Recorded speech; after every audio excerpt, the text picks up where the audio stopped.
Some people don't become quiet because they're weak. Some people become quiet after years of feeling emotionally too much for everyone around them. And if you do certain things only when nobody is watching, you've probably spent your whole life thinking differently from everyone else without realizing it. And the dangerous part? Most people never figure this out about themselves. Maybe this video explains something you've felt your entire life but never knew how to describe. Certain minds don't become quiet because they have nothing to say. They become quiet the moment they realize most people only want the simplified version of them, the easy version, the emotionally edited version.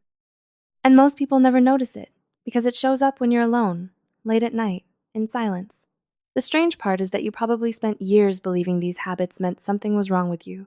So eventually, you started hiding parts of yourself because people kept misunderstanding them. The first sign is something people almost never admit out loud. You rehearse conversations that never happen, not because you're fake, not because you're obsessed with drama. Your brain just refuses to emotionally clock out when everyone else already has. So the conversation keeps going inside your head. You replay the moment. You imagine saying what you were too shocked to say. And sometimes you create entire emotional conversations with people who aren't there anymore, because eventually you realize something painful. Some people move on from moments that permanently change you. Sometimes you even type out entire messages, delete half of them, then send a colder version so you don't sound too emotional. Or worse, you stare at the message for 10 minutes and never send it at all because part of you already feels ashamed for caring that much. You reread your own message 3 times after sending it and instantly regret sounding too emotional. That's the part nobody notices. Most people think intelligence looks confident, fast answers, quick reactions, sharp opinions.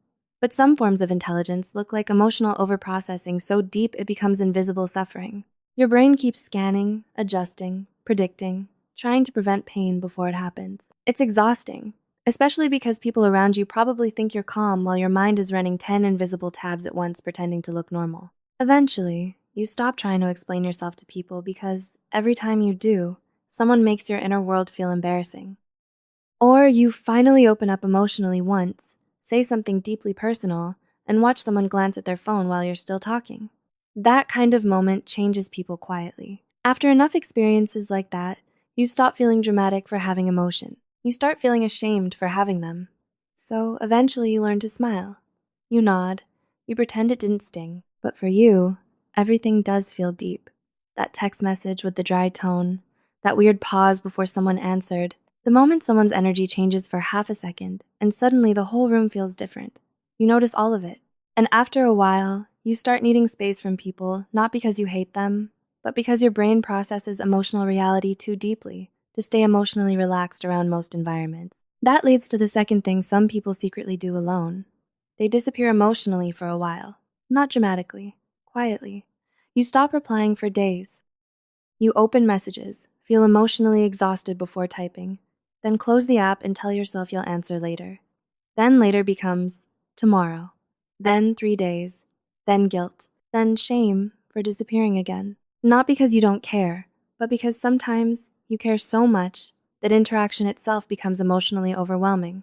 That's the contradiction people rarely understand. You crave connection deeply, while simultaneously wanting to disappear from everyone. You sometimes hope nobody texts you, then feel hurt when nobody does. You sometimes feel relieved when plans get canceled, then hate yourself for feeling relieved. Every conversation leaves residue. Someone vents to you and now their sadness stays in your chest for hours. Someone sounds disappointed for 2 seconds and your brain keeps revisiting it all night. Eventually, solitude stops feeling lonely. It starts feeling safe, and that realization can quietly break your heart. Because there's a moment some people experience where they suddenly realize, I feel more emotionally regulated alone than around almost anyone. That's not arrogance, that's exhaustion. And honestly, that's where some people start disappearing emotionally. They still show up, still function, but internally, they slowly stop believing anyone will ever fully understand how intense their inner world actually is. And once silence becomes your comfort, you start noticing things other people miss. The longer you spend alone, the more clearly you start seeing people, not judging them, seeing them. You notice contradictions immediately. Someone says, I'm fine, but something feels wrong. And your brain catches it instantly. Because while everyone else is listening to words, you're listening to tension. Sometimes you understand people emotionally before they understand themselves. But that becomes lonely in ways nobody prepares you for. People love being understood until you understand them too well. Then they become defensive. Then they pull away. And after hearing things like, "You're reading too much into it," you slowly start gaslighting yourself. Maybe people would love me more if I were easier to emotionally handle. But you can't, because your brain was never built for surface level reality. Some people aren't lonely because nobody understands them. They're lonely because they learned too early that most people only listen halfway. Eventually, this changes the way you experience ordinary life itself. You emotionally detach while observing the world around you. You could be sitting at dinner with people, everyone laughing and talking over each other, and suddenly drift somewhere else mentally because your brain slipped into observation mode again. You start noticing who performs, who hides, and who changes when someone else walks in. And after a while, you stop knowing whether people actually know you or just know the version of you that learned how to function socially. Some minds spend their entire lives feeling emotionally out of sync without understanding why. They're not just experiencing reality, they're interpreting it in real time while trying to emotionally survive it.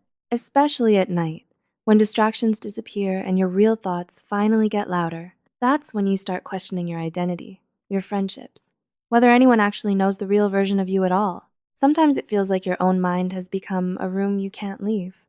Your brain never learned how to stop emotionally translating the world. Your mind keeps going even when your body is exhausted. Over time, you become someone who feels emotionally older than your age, like you've mentally lived through things nobody saw happen. That's why shallow interactions drain you. You don't crave attention. You crave resonance conversations where you don't have to shrink your mind just to make other people comfortable. And when you can't find that, you retreat back into solitude again. Not because you dislike humanity, but because your inner world becomes more emotionally alive than most interactions around you. And the dangerous part is that some people become everyone's emotional safe place while secretly having nobody themselves. You create entire emotional worlds inside your head. A random song or smell can bring back a version of you that disappeared years ago. Sometimes you listen to the same song repeatedly because it feels emotionally safer than talking to people. Externally, you may look calm, but internally, your mind is constantly connecting things, including parts of yourself you stopped showing people a long time ago. That's why some people often seem distant, not because they lack emotion, but because they feel too much simultaneously. Eventually, they learn to hide it. After years of being misunderstood, they stop explaining themselves because they're tired of translating an inner world nobody around them seems to fully understand. They become private, careful, hard to fully know. Yet, deep down, they still carry the feeling that they were built differently from the people around them, not better, just emotionally out of sync with the world around them. And the scary part is that some people can become emotionally invisible for years without anyone noticing. They learn how to function, smile, reply, show up, while secretly feeling disconnected almost all the time. But if you've related to this entire video, there's something important you need to understand. Your solitude is not always damage. Sometimes it's adaptation. Sometimes your nervous system learned that silence feels safer than overstimulation. Sometimes your mind became your home because the outside world kept feeling emotionally chaotic, performative, or painfully shallow. And yes, that can become unhealthy if isolation turns into emotional disappearance. But there's also something deeply beautiful about people who develop rich inner worlds. They become the people others feel safest crying around because they recognize pain without needing it explained. Even though they often feel disconnected from people, they're usually the ones who understand human nature most deeply. That's why so many people spend years believing something is wrong with them, when in reality, they were simply experiencing life at a different emotional frequency. Maybe that's why certain people need solitude so much, not to escape life, but to recover from how intensely they experience it. So if you've spent years wondering why you feel different, exhausted, and strangely alone, even around people who love you, maybe this video found you for a reason. If this video felt strangely personal, there's a good chance you've spent years hiding how deeply you actually experience life. Maybe there are more people like you than you realize, people who learn to hide how deeply they experience life just to survive around others, people who mentally disappear into thought, people who secretly built entire inner worlds just to survive emotional overstimulation. And maybe none of you were ever broken. Maybe you were just forced to live in a world that rewards emotional numbness more than emotional awareness. So if this video felt uncomfortably accurate, don't just scroll away pretending it didn't. Comment, "I thought I was the only one." And the saddest part? Most people like this become experts at understanding everyone else, while secretly feeling misunderstood by almost everyone. And after a while, they stop expecting anyone to truly understand them at all.